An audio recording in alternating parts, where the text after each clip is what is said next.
Elle écrivait sur des suspects disparus, des crimes impossibles et des dénouements imprévisibles, jusqu'à la nuit où Agatha Christie entra dans sa propre énigme, laissant derrière elle une voiture silencieuse, une horloge qui tournait et un monde qui réalisait soudainement que la reine du crime était devenue son affaire la plus mystérieuse.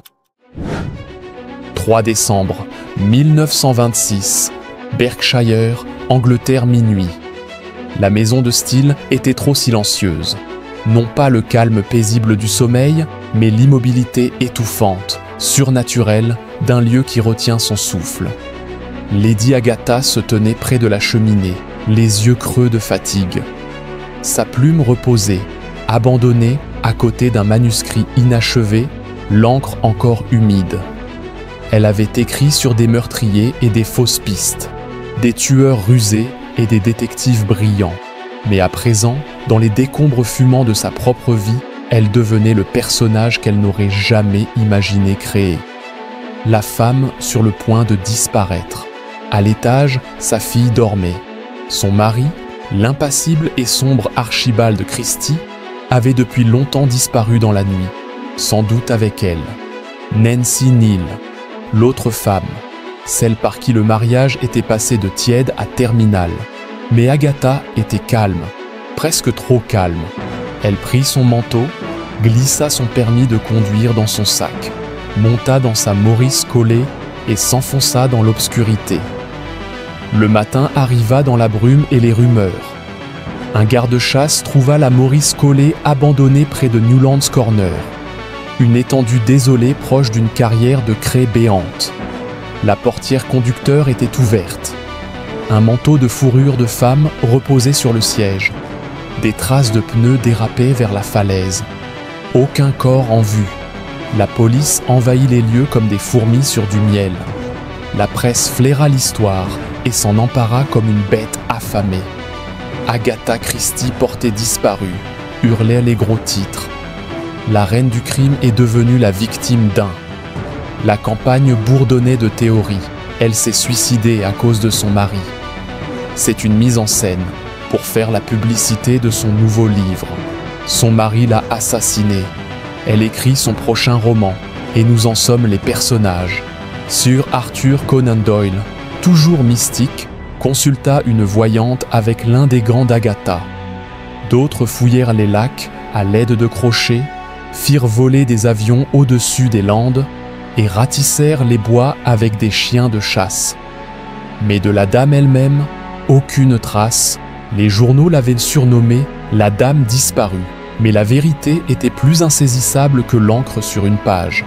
Quelque part, loin de la portée de Scotland Yard et des langues bavardes, Agatha dérivait à travers des identités empruntées et des chambres sans miroir, son nom se dissolvant comme du sucre dans une tasse de thé.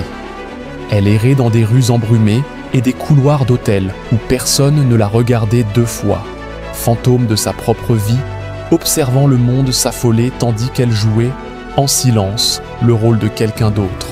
Quelqu'un qui ne se souvenait pas du tout d'avoir été Agatha Christie. 11 jours passèrent. Puis, le 14 décembre, un musicien en vacances à l'hôtel hydropathique Swan à Harrogate s'arrêta net en voyant une femme prendre le thé, lisant un journal. En première page, sa propre photographie. Elle avait signé le registre sous le nom de Teresa Neal. Oui, Neal, le nom de famille de la maîtresse de son mari. Elle était calme, souriante. Elle avait même dansé avec des invités dans la salle de bal, discuté de fiction et de maladie, mentionné un deuil récent. Personne n'avait suspecté quoi que ce soit. Lorsque la police arriva, elle ne s'enfuit pas. Elle les regarda avec une légère curiosité, comme si quelqu'un venait de l'appeler depuis un rêve. Et quand Archie arriva, froid et impassible, elle le fixa comme s'il était un inconnu. « Je ne me souviens pas, dit-elle. Je ne sais pas comment je suis arrivée ici. » Les médecins parlèrent d'un état de fugue, une rupture psychologique rare déclenchée par un traumatisme. La mort de sa mère, la trahison de son mari, l'étouffement lent d'une femme autrefois maîtresse de chaque détail, perdant maintenant le fil de sa propre histoire. Mais tout le monde ne crut pas au diagnostic. Elle l'a planifié, murmura la presse. C'était une vengeance, dirent certains. Elle voulait qu'il souffre. Elle voulait que le monde voie sa trahison. Certains affirmaient que l'hôtel Swann l'avait vue errer dans les couloirs, parlant seule.